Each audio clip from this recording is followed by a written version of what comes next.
Kalau yang menentukan tugas-tugas aparat itu sudah mencela-mencela tidak jelas. Seperti pimpinan negara sekarang mencela-mencela tidak jelas. Dan mereka secara nasional sekarang sedang bergembira untuk mempersiapkan ulang tahun PKI yang ke-100. Kalau kita biarkan saja, 2024 Mas, bahaya betul ini. Kita yang pernah dicelakai, dibunuh, dibantai, dibakar, disiksa, diracun, dibohongi, sepertinya senyap. Catatan buat kalian para komunis. Untuk itu, hati-hati kalian untuk kembangkan kembali ajaran kalian. Karena kalian adalah musuh bangsa Indonesia. Tabir! Membuat kebijakan apapun, Presiden itu tidak bisa, Pak, diberhentikan di tengah jalan. Apalagi hanya membuat kebijakan COVID itu tidak ada, menaikkan harga ini, melonggarkan itu, mengintimidasi A, membubarkan ini, membubarkan itu sejauh tidak ada 5 unsur tadi, Presiden itu tidak bisa diberhentikan. Woi, tanya dong, itu presidennya siapa sih? Goblok banget dah. Saudara Joko Widodo yang saya hormati, semua sistem yang berlaku di negeri ini bagaikan benang kusut yang sangat sulit untuk dirajut kembali. Oleh karenanya, dengan bahasa yang sangat sederhana ini, saya memohon dengan hormat agar saudara dengan tulus dan ikhlas secara sadar untuk mengundurkan diri dari jabatan saudara sebagai Presiden Republik Indonesia.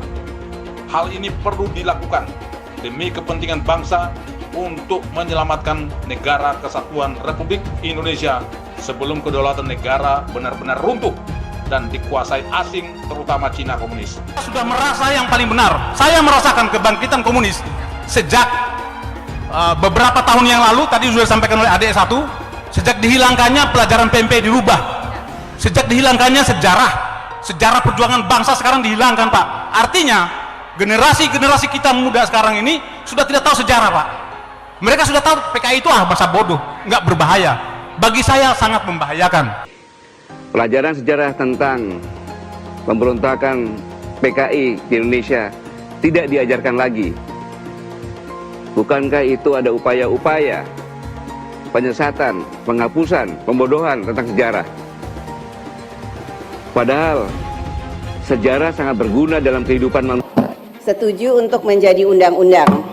Dengan penetapan Perpu 1 tahun 2020 menjadi undang-undang, di perlindungan hukum bagi para pelaksana kebijakan sepanjang pelaksanaan kebijakan tersebut dilakukan dengan itikat baik dan sesuai dengan peraturan perundang-undangan. Otaknya ini kan cuma ngutang, rupiah bisa anjlok ke 20.000 kok. Wah, ini mah pintu masuk buat ngerampok lagi. Buat bikin skandal lagi, skandal BLBI, skandal Senturi, skandal apa lagi. Kok nggak belajar dari sejarah? Pejabat itu mesti punya tanggung jawab publik. Fokus untuk menyelesaikan menghambat corona. Ya, yang lain-lain itu secondary. Politisi Indonesia itu adalah politisi yang sangat gampang berubah. Tidak tahu bahwa bagaimana Pak Harto hanya hitungan hari dia bisa berbelok menjadi melawan Pak Harto yang sangat kuat. Dan rakyat semakin berat ekonominya sehingga terjadi kekeringan keuangan dan jadi ekonomi formal mengalami gangguan bulan Mei. Kemudian rakyat menghadapi krisis mulai Mei dan Juni. Kemudian di situ juga habis Lebaran yang butuh uang besar sekali dan di saat itu juga saya pikir dampak ekonomi global dari corona ini sudah mencapai puncaknya di bulan-bulan Mei dan Juni dan menjatuhkan pemerintah. Akhirnya harga barang di dalam negeri akan ikut naik, harga nggak bisa dikendalikan, akhirnya pemerintahnya juga akan jatuh. Pasal 8 ayat 3 Undang-Undang Dasar 1945 yang mengatur jikalau terjadi kekosongan jabatan presiden dan wakil presiden, maka tugas-tugas kepresidenan akan dipegang Menhan sampai terpilihnya kembali presiden dan wakil presiden definitif. Hai teman-teman, saya mau memperlihatkan transaksi saya hari ini lakukan trading di eToro. Ini bukti transaksi saya untung $4.500 US, itu sekitar 68 juta rupiah. Kalau saya bisa, kalian juga bisa guys. Oke, itu yang mau saya tunjukkan. Like video ini sekarang juga dan gunakan link di kolom deskripsi maka kalian berhak dapatkan $50 sebagai bonus kalian. Promo ini ada masa waktunya guys, jadi jangan ketinggalan. Bukan cuma itu saja guys, kalian juga bisa menikmati trading global tanpa komisi yang belum difasilitasi oleh broker lokal atau lainnya. Selamat menonton guys, enjoy! Kami hormati, sebelum video ini dimulai, klik dulu tombol subscribe dan jangan lupa nyalakan loncengnya supaya kalian mendapatkan notifikasi setiap kali saya upload video. Tekan tombol subscribe itu gratis, tinggal diklik, saya tungguin. 3, 2, 1. Selamat, Anda sudah bergabung dengan channel ini dan terima kasih sudah support di channel ini. Thank you. Hai semua, dengan saya Jonas Leong. Terima kasih banyak buat kalian penonton setia yang selalu menonton di channel ini. Saya secara personal sangat menghargai waktu kalian. Dan saya sudah menganggap kalian sebagai family karena kalian selalu support di channel ini. Bagi kalian yang selalu menuliskan opini kalian di kolom komen, saya baca komen kalian satu persatu. Saya baca komen kalian untuk mengetahui opini kalian, tanggapan kalian, dan masukan kalian sangat berguna untuk video selanjutnya.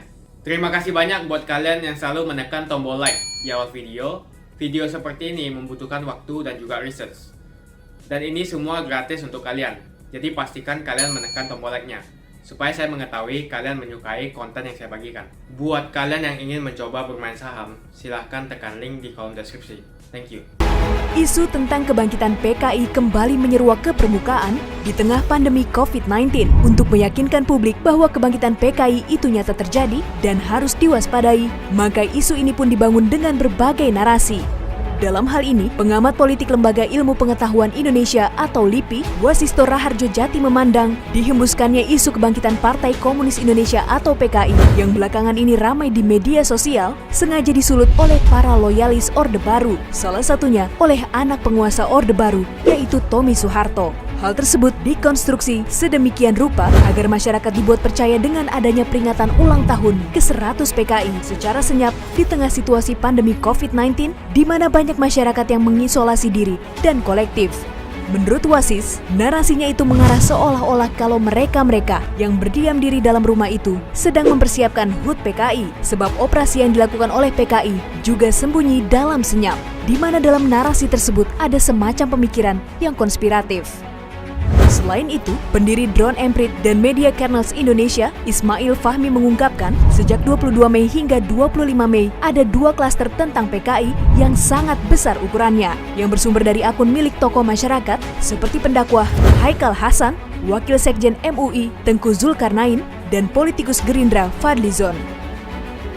Menanggapi analisis yang dilakukan oleh Fahmi, pengamat intelijen dan keamanan Stanislaus Rianta beranggapan jika isu kebangkitan PKI cenderung sengaja digembar-gemborkan oleh partai di luar pemerintahan termasuk kelompok cendana. Dalam pernyataannya itu, ia juga mengatakan jika penyebaran isu bernarasi PKI diduga kuat ada upaya membonceng isu pandemi COVID-19 untuk menyerang pemerintah, termasuk di dalamnya untuk mendelegitimasi Presiden Joko Widodo atau Jokowi. Isu-isu tentang kebangkitan PKI sebelumnya juga pernah muncul. Salah satunya adalah mencuatnya pencabutan TAP MPR nomor 25 tahun 1966 tentang pembubaran PKI dan pelarangan ajaran-ajaran komunis, Leninisme, dan Marxisme. Kalau TAP MPRS ini dicabut, yang diuntungkan adalah keluarga besar PKI. Ini indikasi saudara. Karena kalau TAP MPRS nomor 25 tahun 66 dicabut, yang untung adalah kader-kader PKI. Dalam hal ini, sebelum menjabat sebagai Menko Polhukam, Profesor Mahfud MD pernah menyampaikan bahwa ketetapan MPRS tentang pembubaran PKI tidak bisa dicabut. Hal ini lantaran ketetapan tersebut dibuat oleh MPR yang saat itu memiliki kedudukan tertinggi di dalam negara. Larangan terhadap komunisme, Leninisme, dan Marxisme itu sudah dituangkan di dalam TAP MPR nomor 25 tahun 1966. Itu sudah tidak ada ceritanya untuk bisa dicabut, itu tidak bisa dicabut. TAP MPR nomor 25 tahun 66 dibuat ketika MPR itu berkedudukan sebagai lembaga tertinggi negara. Berdiskusi tentang pemecatan presiden itu boleh, saya bilang. Dan itu tidak usah dikaitkan dengan COVID-19 karena pemecatan itu bisa kapan saja menurut Undang-Undang Dasar asal memenuhi 5 syarat. Syarat pertama kalau terlibat korupsi, syarat kedua terlibat penyuapan, syarat ketiga atau pengkhianatan terhadap negara, terhadap ideologi negara. Yang keempat melakukan kejahatan yang ancamannya lebih dari 5 tahun dan melakukan perbuatan tercela yang secara undang-undang nanti sudah diatur, belum diatur. Dan yang terakhir, kalau terjadi keadaan di mana tidak memenuhi syarat lagi, di luar itu membuat kebijakan apapun, Presiden itu tidak bisa, Pak, diberhentikan di tengah jalan. Apalagi hanya membuat kebijakan COVID itu, tidak ada menaikkan harga ini, menurunkan harga itu, menindaklanjuti A, membubarkan ini, membubarkan itu. Itu sejauh tidak ada 5 unsur tadi, Presiden itu tidak bisa diberhentikan. Oleh sebab itu saya katakan ke aparat, ngapain takut, biar aja suruh diskusi. Nah, kalau ada makar malah akan ketahuan di situ. Syarat-syarat untuk menjatuhkan Presiden itu sudah ada ukurannya. Baik menurut Undang-Undang Dasar maupun menurut Undang-Undang. Sudah ada gitu. Sehingga tidak perlu takut, itu ilmiah saya bilang. Tapi kemudian saya tanya ke UGM tidak jadi, Pak. Nah Bapak, ini penting nih informasi. Seakan-akan tidak jadi itu merupakan tindakan dari pemerintah. Saya cek ke polisi, tidak ada polisi melarang. Saya cek ke rektor UGM, saya telepon rektor UGM, pembantu rektor. Apa itu dilarang, saya bilang. Tidak usah dilarang dong. Enggak, Pak, mereka di antara mereka sendiri, di antara masyarakat sipil sendiri saling teror. Gitu. Siapa yang menteror rumahnya Bu Nima agar tidak itu? Saya bilang laporkan. Kalau ada orangnya, laporkan ke saya. Indonesia bakal anjlok minus 2%. Sebetulnya ini hanya alasan yang dicari-cari untuk menjustifikasi, memberikan alasan bahwa budget defisit bisa ditingkatkan dari minus 3% GDP ke 5% GDP. Mohon maaf, ini berpotensi melanggar Undang-Undang Dasar Konstitusi. Karena hak budget itu ada di DPR. Kok bisa aja tiba-tiba pemerintah punya hak buat ngubah APBN seenaknya? Kan sudah ada mekanismenya. Kalau ada apa perubahan indikator makro, tinggal dibikin RAPBN perubahan. Ya dari dulu waktu krisis juga kita sampai 4 kali. Wah, ini mah pintu masuk buat ngerampok lagi. Buat bikin skandal lagi, skandal BLBI, skandal Senturi, skandal apa lagi. Kok nggak belajar dari sejarah? Pejabat itu mesti punya tanggung jawab publik, bikin kasus yang merugikan negara triliunan, bisa lolos. Nah ini juga hal yang saya kira diitukan oleh yang fokus untuk menyelesaikan menghambat corona. Ya, yang lain-lain itu secondary. Cicilan hutang kita itu setahun 650 triliun. Seperempatnya, kira-kira 25%-nya itu bilateral dan multilateral.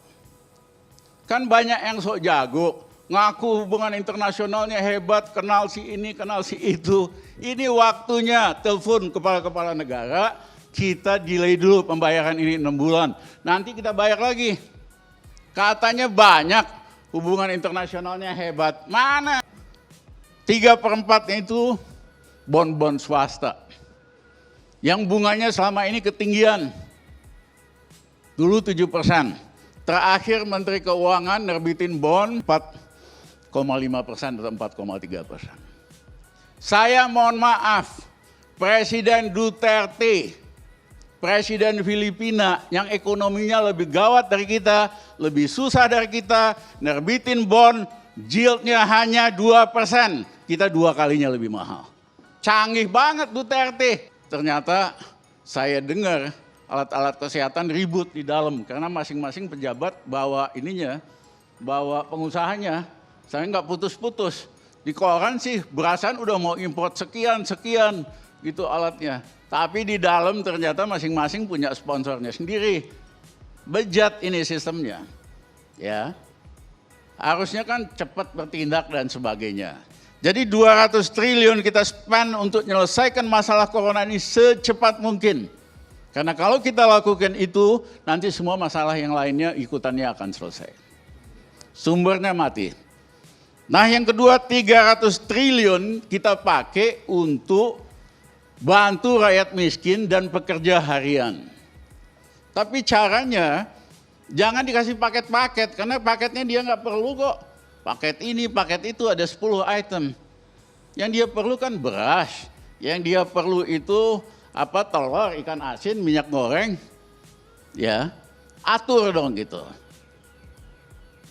Pakai kalau perlu BRI, karena saya nggak percaya kalau ormas dipakai nyalurin uang atau birokrasi kita pasti ditilap. Kalau saya sih sederhana, kalau ada yang punya account balance-nya 0,5 juta, kita kasih 1 juta. Yang nggak punya account kita minta bikin account ATM sama BRI yang di atas 17 tahun.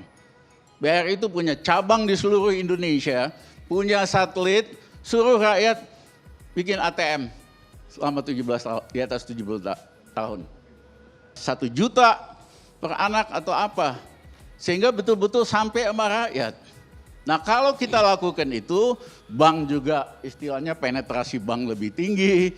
Yang kedua, kalau lain kali ada masalah lagi, kita udah tahu caranya. Saya awal corona udah bilang, hentikan semua proyek infrastruktur ini, fokus di dalam food production. Kenapa? Pada skala global akan terjadi kekurangan makanan. Jadi bukan hanya karena panic buying. Selain panic buying, consumption naik 10%, supply turun 25%. Makanan, sayur-sayuran, buah-buahan. Sayur-sayuran cuma 2 bulan, lain-lain 3 bulan. Bawang putih yang selalu kita import hampir belasan triliun. Kita tanam. Memang selama ini hanya bisa di Brebes sama Pati. Minta teman-teman IPB, ada dong tanah di tempat lain yang bisa. Nah kalau setahun kita bisa 3 kali produksi, tahun depan kita eksportir bawang putih. Jadi krisis ini kita gunakan sebagai kesempatan untuk memacu food production. Bagi kita sepenuhnya di Cina, kita harus keluar dari Cina secepat mungkin. Pemerintah Jepang, Perdana Menteri Abe, kasih insentif buat perusahaan Jepang buat keluar dari Cina. Tapi kemana mereka pergi? Ternyata mereka hanya mau pergi ke Vietnam, mereka hanya mau pergi ke India dan ke Meksiko. Indonesia nggak masuk. Padahal Pak Jokowi 6 tahun terakhir selalu bilang, come to Indonesia, invest to Indonesia. Nggak ada hasilnya, mohon maaf Pak Jokowi. India 7%, lain-lain 7%. Mereka ke sana dulu. Jadi pompa dulu ekonomi di dalam negeri. Para analis mengatakan 3 negara ini akan jadi economic superpower dalam 10 tahun yang akan datang. Yaitu Vietnam, yaitu India, yaitu Meksiko. Menurut saya kalau kita canggih, kita cerdas, Indonesia bisa the 4th economic superpower dalam 10 tahun yang akan datang. Untuk itu kita jangan lagi jadi antek Cina. Ada ide mau nyetak uang, printing money. Mohon maaf, printing money pada saat pemerintahnya itu tidak kredibel, banyak KKN and abuse of power, printing money itu bahaya sekali. Pasti inflasi. Rupiah bisa anjlok ke 20.000 kok. Kecuali pemerintahnya jauh lebih kredibel hari ini. Ayo like video ini dan tekan tombol loncengnya untuk menunjukkan kalian suka dengan konten yang kau bagikan. Dan kalian ingin melihat konten seperti ini lebih banyak lagi. Terima kasih banyak buat kalian yang nggak skip dan nonton video ini sampai habis. Saya secara personal sangat menghargai waktu kalian. Makasih banyak buat kalian yang sudah tekan tombol subscribe dan makasih banyak buat kalian yang sudah tekan tombol loncengnya. Jangan lupa bagikan informasi ini ke teman atau family Anda. Mungkin teman atau family Anda membutuhkan investasi ini. Oke guys, sekian dulu dari saya. Jangan lupa follow Instagram saya di @johannesleongofficial untuk kata-kata motivasi setiap harinya. Bagi kalian yang termotivasi nonton video ini, ayo like video ini dan subscribe di channel ini. Dan buat kalian yang sudah subscribe di channel ini, jangan lupa tekan tombol loncengnya supaya kalian mendapatkan notifikasi setiap kali saya upload video. Kalian masih nonton? Johannes Leong akan bagikan banyak sekali hadiah. Ada banyak sekali iPhone, aku siap bagikan dan setiap hari akan ada pemenangnya. Aku mau sebanyak mungkin kalian dapatkan hadiah ini.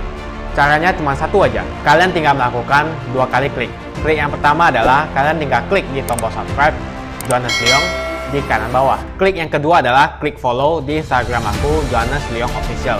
Jadi kalau kamu dapat hadiah dari aku akan DM kamu langsung pakai akun aku.